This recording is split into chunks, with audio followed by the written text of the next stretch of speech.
general Marco Miyashiro señaló que el peor error de los peruanos ha sido elegir a Pedro Castillo como presidente.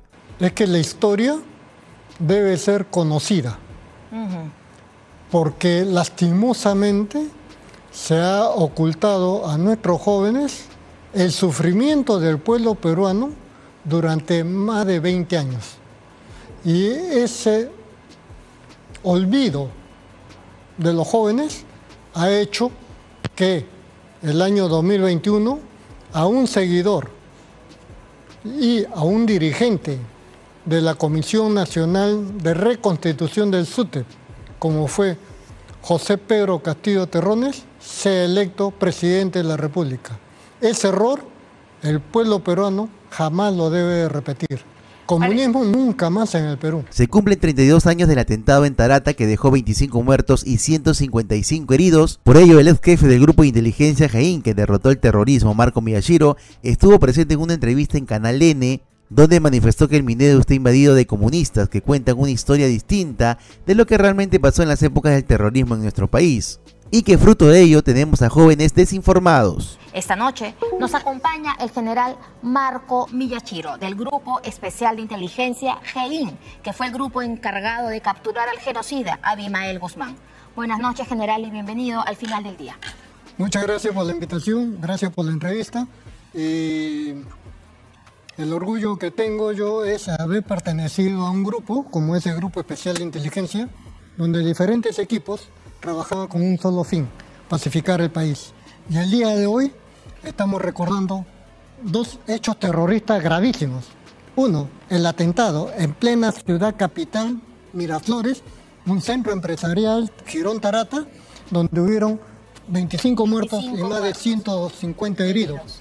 Pero también no olvidar que el 16 de julio de 1984 se produjo la masacre de Zoras, donde toman por asalto un ómnibus y en todo el recorrido, que le llaman el recorrido de la muerte, asesinan a más de 104 personas. Además, en Ayacucho. De modo salvaje, ¿no? De modo salvaje, porque le destrozaban la cabeza, le cortaban la cabeza, y eso hacía que los campesinos incluso participaran metiéndole un machetazo más al cadáver, porque el pensamiento Gonzalo de Abimael Guzmán decía que cuando el campesino tiene sangre en las manos, es más fácil meterle sangre en la cabeza para convertirlo en un seguidor de ese llamado... De esa locura sanguinaria, ¿no? Sí, pero él le llamaba la conquista del poder por la violencia. General, ¿qué hemos aprendido? Bueno, 40 años después, usted habla del año 84 de Zoras, 32 años después de Tarata y Villa El Salvador, porque el mismo día de Tarata hubo un atentado en Villa El Salvador. ¿Qué hemos aprendido tantos años después? Lo que hemos aprendido es que la historia debe ser conocida, porque lastimosamente se ha ocultado a nuestros jóvenes el sufrimiento del pueblo peruano durante más de 20 años. Y ese olvido de los jóvenes ha hecho que el año 2021 a un seguidor y a un dirigente de la Comisión Nacional de Reconstitución del SUTEP, como fue José Pedro Castillo Terrones, sea electo presidente de la República. Ese error el pueblo peruano jamás lo debe repetir. Comunismo nunca más en el Perú. Y terrorismo nunca más. Terrorismo nunca más, ¿no? Ahora, parece que la memoria se va quedando corta. Hay una generación de 32 años, de 30 años, que no ha padecido lo que mi generación y lo que usted combatió. ¿Qué se puede hacer para inculcar, para que no nos vuelva a pasar lo que usted acaba de mencionar? El Congreso de la República, ya en varios periodos, ha instaurado el programa Terrorismo Nunca Más. Y yo recomendaría a todos los profesores, directores de colegio que quieran defender a la democracia y que esta ola terrorista no se repita, recurran al programa Terrorista Nunca Más del Congreso de la República para que personas especializadas se dediquen a instruir ¿no? Y dar a conocer a nuestros jóvenes estudiantes qué es lo que pasó en el Perú con los terroristas, tanto de Sendero como del MRTA. La gente en la calle, algunos jóvenes, usted les muestra una foto de Abimael Guzmán y no tienen idea de quién es. Y no tienen idea porque lastimosamente nuestro Ministerio de Educación fue invadido por comunistas, defensores del pensamiento Gonzalo, y pusieron la foto de Abimael Guzmán junto con el héroe del milenio, nuestro almirante Miguel Grau. Y eso es un insulto a la historia peruana y no se debe repetir jamás en el Perú. O sea, ¿usted cree, según su evaluación y por lo que usted dijo al principio, que se ha querido ocultar esa historia? ¿Usted cree que esto ha sido adrede? Ha sido adrede. ¿Cómo es posible eso? Porque se nombra, por ejemplo, una comisión de la verdad y reconciliación. Reconciliación que jamás se ha producido. Y esta comisión de la verdad, en realidad, ha hecho varias mentiras, como el decir que hubo 70.000 muertos. Porque las cifras oficiales no llegan a 40.000. No llegan a 40.000 los muertos. No. Ahora, ¿por qué hay gente actualmente que le cuesta tanto llamar a las cosas por su nombre y decir terrorismo a lo que fue terrorismo? Porque quieren estar con ese lenguaje que se va a poner peor la situación con el NOM, ¿no? El nuevo orden mundial programado para el 2030. Entonces hay muchas corrientes de progresistas que están tratando de ocultar lo que fue el comunismo y Rusia, Cuba, Nicaragua.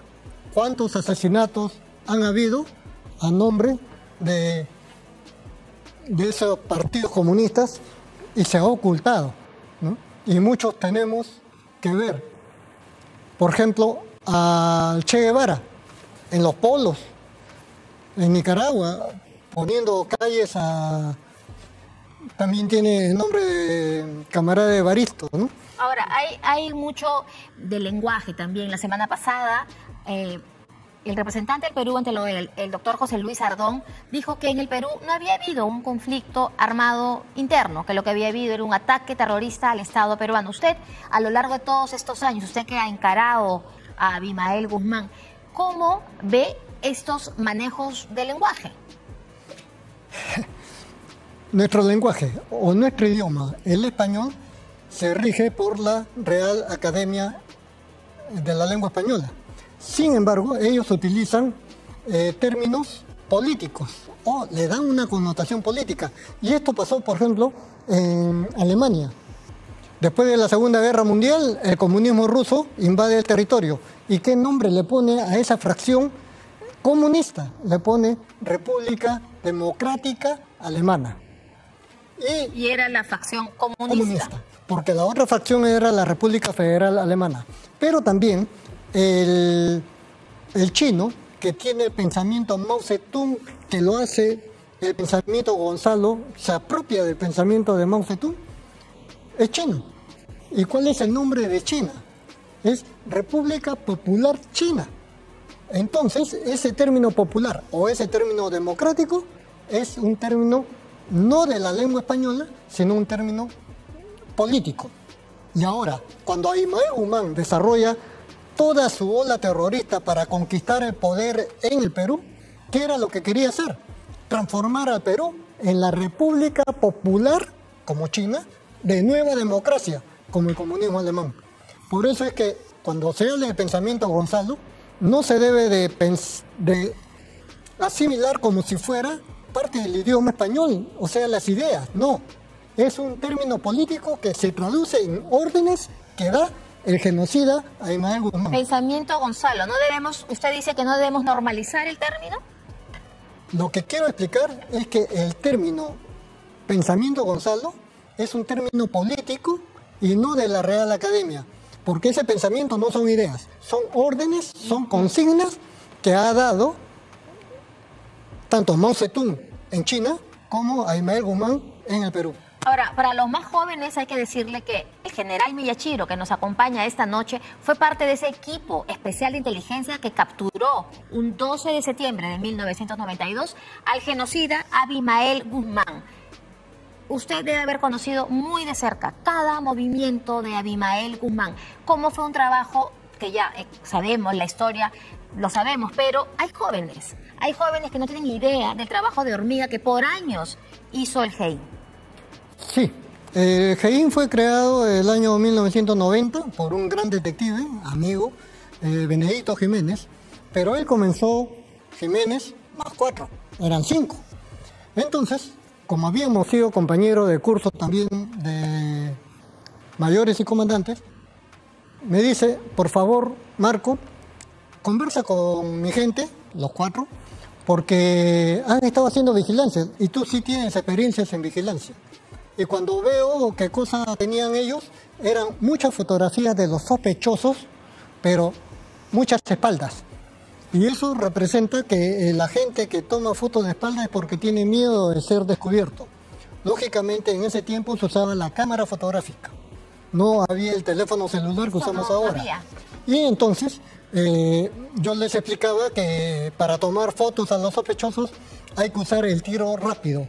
Era como las películas de cowboy, que sacan el arma, disparan y la guardan, ¿no? Saca la cámara. Saca la cámara, dispara y la guarda, ¿no? Para que no ponerla en la posición tradicional de... Claro, porque ahora hay que poner en contexto por qué un agente podía tener temor a fotografiar a un terrorista de frente, porque eran años en que el crimen, el asesinato a los policías, sobre todo, y a los miembros de las Fuerzas Armadas, era, desgraciadamente, cosa de todos los días. Entonces, un policía no podía arriesgar su vida haciéndole una foto a un terrorista de frente. ¿Era arriesgar la vida o no, general? Sí, porque una de las cosas que ellos se cuidaban bastante era lo que llaman el contrachequeo. Entonces hay personal que está mirando cómo a los dirigentes de Sendero Luminoso, sí es que habían carros que le estaban siguiendo, personas que le estaban observando, ¿no? Y era gente que le daba seguridad a sus propios dirigentes. Eran los grupos de contención, los grupos de seguridad. O sea, los terroristas tenían grupos que los vigilaban. Así es. O sea, que les daban seguridad, por decirlo de algún modo. Por eso que era difícil encontrar la casa de Abimael. Porque cuando él, Abimael Guzmán, y su gente, la alta dirección de esta organización terrorista, estaba ocupando un inmueble, habían personas que le daban seguridad. Pero estas personas que le daban seguridad no sabían en qué casa precisamente estaban. Tenían que dar seguridad por manzanas. O sea, igual los mismos terroristas que le daban seguridad a Guzmán no sabían en qué casa estaba. No. Y esto garantizaba que no haya delación, ¿no? Pero ellos caminaban por las manzanas que rodeaban la casa y si había algo sospechoso, llamaban a un número. Y ese número no sabía quién llamaba, pero le decía, ¿no? Yo soy Juan, estoy llamando porque en tal cuadra hay tal cosa, ¿no? Y ese teléfono responde o llama a otro teléfono que recién se va a contactar con los que verdaderamente conocen la ubicación de Abimael. Por eso que es cuando uno recuerda, uno llega a pensar que fue un trabajo de inteligencia extraordinario, porque revisaban la basura, revisaban cada detalle que salía de la casa. Así es, a tal punto que nosotros hemos allanado en varias operaciones, pero hemos allanado 2 casas principales y no estaba Abimael Guzmán. Entonces la orden era, si no está Abimael Guzmán, vamos a capturar sus huellas. De tal forma que cada vez que hacíamos una intervención, intervenía también un equipo de criminalística, porque éramos detectives, y trataban de recoger todo tipo de indicios o evidencias, además de la revisión de la basura.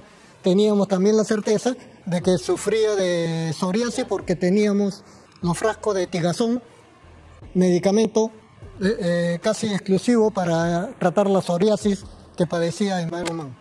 Bueno, general, muchísimas gracias por este testimonio histórico que, como dije, no debemos olvidar. La entrevista completa al general Miyashiro se la puede encontrar en las redes sociales del Canal N, en la web del Canal N, porque esta es la historia que los peruanos no debemos olvidar, porque terrorismo nunca más. Gracias, general Miyashiro. Gracias a usted y repito lo que acaba de decir.